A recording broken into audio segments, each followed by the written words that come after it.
Malapit lang sa Metro Manila kaya sakto sa quick summer getaway ang isang ilog sa Norzagaray, Bulacan na ang ganda, malapalawan. G tayo dyan sa report ni Mark Salazar. Habang may buhay, may pag-cliff diving. Habang may buhay, may pag-swimming, bamboo rafting, boat riding at overnight camping. Marami ang activity sa Maramo River ng Norzagaray, Bulacan. Kaya habang buhay na buhay ang summer vibes, pasyalan na ito't lalo't almost 2 hours away lang naman from the metro. Tawag nga nila dito Little Palawan dahil sa kahawig na rock formations, crystal clear waters at nature-rific scenery.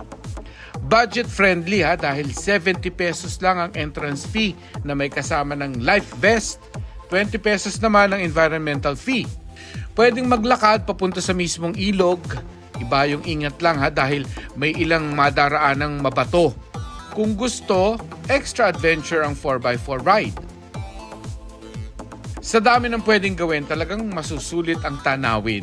At swak sa mga magbabarkada na game sa malapitang gala. Mark Salazar, nagbabalita para sa GMA Integrated News. Huwag magpahuli sa mga balitang dapat niyong malaman. Mag-subscribe na sa GMA Integrated News sa YouTube.